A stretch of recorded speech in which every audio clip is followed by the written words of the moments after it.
Hi, this is video number 67. Today is Tuesday. Today's Tuesday. I was here, I think on the weekend. I think I was here on Sunday. So I thought I'd come back and do another one here pretty quick. I was outside this morning doing some yard work and so forth, and I wanted to mow. The grass is getting pretty long, so I thought, well, we have an area down at the bottom of the yard, a lot of forsythias, and I've talked about the forsythias in our yard before, having to do with my withdrawal and so forth. So I thought, they're growing out onto the yard.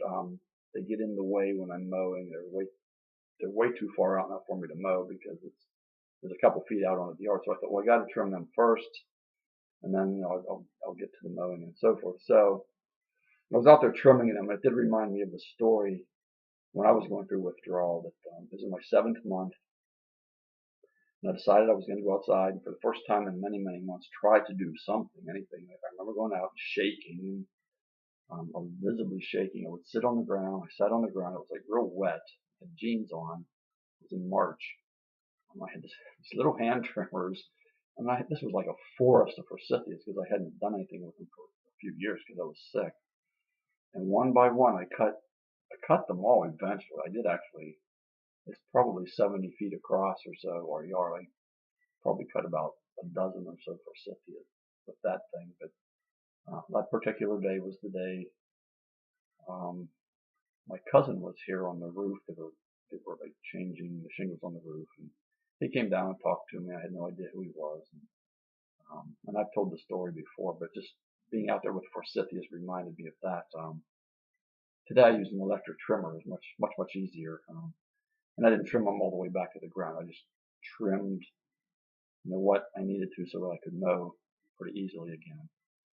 Also, while I was out there, when I was done trimming, I wanted to pick the stuff up and put it in with this big yellow container that our township comes around every few weeks, and they will take it if you put it out the curbside. Take it to their waste site where they do composting and so forth. And it reminded me of the yellow container is pretty battered. It maybe was a victim of benzo withdrawal, sort of. After I started getting well, I was in about month 20, I think, and I was feeling good. Like emotionally, I was good. I was in a good mental place. No more fear and depression. But we had a Norway spruce tree to the side of our house. It was about maybe 15 to 20 feet tall, and it was missing branches and it was looking pretty bad. So I thought, I'm going to go out there and I'm just going to cut it down. So I went out and I trimmed off maybe halfway up the branches. And then decided I was going to cut it like at the ground with a saw. So I got the saw out, like this yellow container sitting right there, and I'm sawing it, and I'm doing pretty well. I'm having a good time. Now I'm sawing it. It falls over, and it fell right on the yellow container, right on it. I couldn't. I still was having some trouble with balance. I still had the derealization, but my coordination and things, like I still had a lot of cog fog at 20 months. Between 18 and 22, the cog fog did lift a lot, but at that particular time, I wasn't even thinking the container was there. It fell right over, and it really did a number on the container. So the container's not, it's in one piece, but it's pretty mangled up. So I found that sort of amusing this morning. So that's a withdrawal story there for my yard work efforts over the time I was in withdrawal. Not the best time for me in those days. Okay, and I also walked over to the giant, got the newspaper, came home and did the mowing. So I got all the yard work done for today. Came home, had some lunch, and I was thinking, as I was mowing, I was thinking about, in the last video I talked about helping those who have no support. And I think Catherine it was who was asking me if I had any videos on that. What I was thinking that I maybe could do is possibly tailor videos for each person who has no support, who might ask me some questions, or I could ask them, like, well, what would you like me to talk to you about today? Maybe I would do them on a daily or every other day basis. I would put them then, I would not I would not upload them onto YouTube, which takes quite some time. I would put them in a Dropbox, my Dropbox, and then I could send them via email to people. They would not be YouTube videos; they would just be a straight video. I could do that, depending on if somebody. Well, you wouldn't have to be a person who has no support. I would do it for anyone probably, but for me, that would be sort of like, it's not like talking on the phone, but it sort of is. It's the problem I have with talking on the phone with a lot of people is you live in different time zones. A lot of people live out west, in other countries. It's, a lot of times when you want to talk, it's really late here and I'm tired. This is a way maybe to give some added support, in a different kind of way. I don't know. So if anybody has, a suggestion about that or would like to do that, just let me know and we can give it a shot for sure. Let me see. I just saw online Amy's website, Loved One's Guide to Benzo Withdrawal. There was an interview on there, about a 25-minute or so interview by a lady named Audrey. She lives in Canada. She goes through her story. Really, really well done video. She did a really excellent job of telling her story. There was another person in her story that was very cool, very interesting story.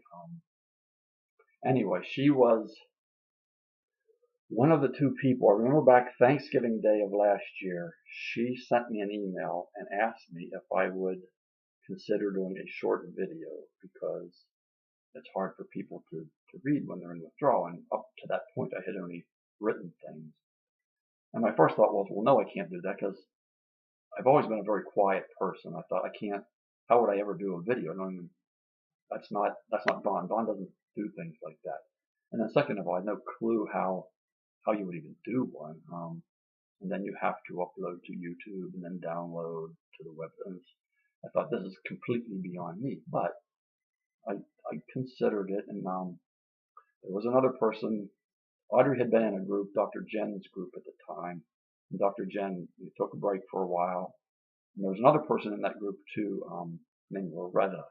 And the two of them actually suggested it, separately. They didn't team up on me or anything.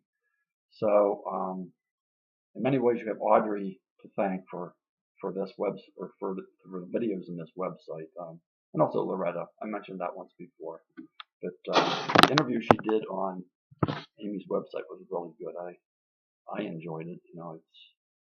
It's sad. Like the whole withdrawal story is very, very sad. It's one of the common withdrawal stories. Like couldn't sleep because of some issue in your health, and you get on these things and they work for a little bit, and all of a sudden you can't sleep, and you got a whole bunch of other things going on too with you then, and you can't figure out what's going on with you. I hear that all the time. You don't know immediately that it's the benzos. You just don't. I didn't. I just accidentally stumbled on to something that some person who told me online, like, well, you're never going to be well until you get off Klonopin. So that's kind of how it happened for me. I think that's how it happens for a lot of people.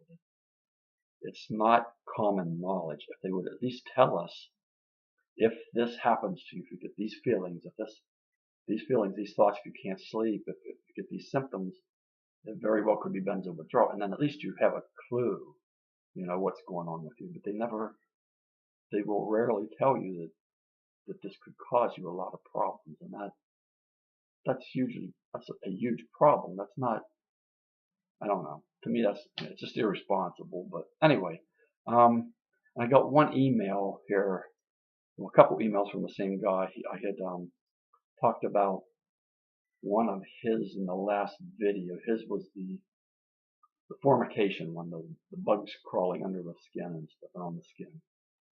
And he did ask what causes that. And to be honest, I have no idea specifically what causes it except withdrawal. And your brain is trying to make its way back to being pre-benzo, in its pre-benzo state, and it does all these very strange things to get back there. And this happens to be one of the symptoms that its journey back to being normal causes. Anyway, he sent me two emails, but they basically are the same sort of thing. You see, okay, I was reading benzos can possibly cause cancer, a 15% increase depending on the type of benzo. What do you think? Klonopin, cancer risk increased. The article said Valium was safer for cancer risk, but Klonopin was higher risk. Please discuss this. Okay. This is interesting. I never talked about this before. This is actually what this is kind of very close to my heart. This is what I did a lot of when I was a scientist. I worked for an environmental agency. I was very, very familiar with EPA's cancer classification system. They have a database. They have a way of classifying carcinogens. There are lots of agencies worldwide that classify chemicals in different ways as to their cancer-causing ability, or their carcinogenicity is what it's actually called. There's like IARC, I think, which is International Agency for something, I forget. There's ATSDR down in, I think, Atlanta. There's EPA. There's WHO, World Health Organization. There might be one or two others as well. I was very familiar with EPAs. When it comes to carcinogenicity, you have to be. It's not as simple as saying, well, this causes cancer and this is the increased risk, for that. It's not simple at all. It's the first thing you have to know is if you're talking about a specific chemical compound or some sort of chemical entity, you have to know its classification. Okay, EPA has multiple classifications. There's a Class A carcinogen, which is a known human carcinogen. There is enough epidemiological evidence to say, yes, this is a human carcinogen. When I was working, there weren't that many where they can use epidemiology to say, yes, this causes cancer in people. And the big one for me was benzene, which is in gasoline. Benzene is a known human carcinogen, causes cancer. I think it's mostly an inhalation risk, and I think leukemia maybe or some other blood cancer is what it causes. So that is a known human carcinogen. That's Class A. Now, Class B1 and Class B2, these are probable carcinogens. They are based on Class B1, I think they call it inadequate evidence, and Class B2 is very similar, inconclusive evidence. There's not enough to conclusively say this is a human carcinogen, so they don't say that it is. They just say probable. And there's a lot of leeway there, one way and the other. There's also what is called a Class C carcinogen. This is a possible human carcinogen. This is typically based on small mammal studies, rats, mice, sometimes rabbits, sometimes monkeys. I've seen monkey ones. Mostly rats and mice. And what they do is they dose these animals in the lab, and they look for tumors and different sorts of cancers. So that's the first part of determining the risk from something. You have to determine, is it a carcinogen or not? So when I worked, we considered Class A, which is a known human carcinogen, and Class B, 1 and 2, probably human carcinogens. We assumed they were both human carcinogens. Okay, and then what happens is in the laboratory studies or with the epidemiological data, which is typically from like industrial areas where people work, and they look at different concentrations, and then you add exposure assumptions to that and determine what the dose is that could cause a certain level of cancer. So anyway, in these studies, they come up with what is called, in the lab studies mostly, a cancer slope factor, that has to do with the potency. It's like the cancer potency, how strong it is, how strong it is in causing cancer, being a carcinogen. And so there's a specific value for that in the EPA's database. It's called the IRIS database, IRIS. Integrated Risk Information System database. That belongs to EPA. That's where you go to look at carcinogenic and non-carcinogenic data. There are two separate kinds of things. Anyway, so in order to figure out a risk, you have to know this. It's called Q star, cancer slope factor. That's what it is. And then what you do is multiply that times the dose of the carcinogen, which is in milligrams of the stuff of the compound per kilogram of body weight per day in a 70-year lifetime. A day in a 70-year lifetime, so that you average out the exposure over 70 years. So the cancer risk level, the CRL, is this Q star, the potency of the carcinogen times the exposure amount in milligram per kilogram per day. That gives you your risk level. Okay, now, and it's there's a lot of, there's science to it, but it's sort of like art too. And you have to be very careful when you're talking about carcinogens, because you could be giving a cancer risk level to something that in fact is not even a carcinogen, but to be safe we assume that they are. Now, okay, as far as I know, and I've read some papers by some of the psychiatrists in the field who maintain many of these compounds are carcinogens. I don't know where they get their data from. I honestly don't. But I know it's not. If there's some evidence that something could be a carcinogen, I know for whatever reason they will say it's carcinogen, and it scares everyone. It does. At a 15% increase, depending on it, you can't. There's no way you can do that. And I would honestly think, in this day and age, it's hard. There's so many confounding factors in our lives and what we put into our bodies. We take in a lot of anthropogenic substances, things that man-made substances that, and they're confounding factors. When you're trying to study one compound like the Klonopin or Valium or one of the benzos, but you're also taking like other kinds of things. You're taking supplements. You're eating foods that may have other kinds of chemicals in them. You're exposed to contaminants in the air, people who smoke around you, or if you smoke, alcohol consumption, things that you have to take all of that into account. So it's hard to say cut and dry, this thing is a carcinogen. You can't, it's not that simple.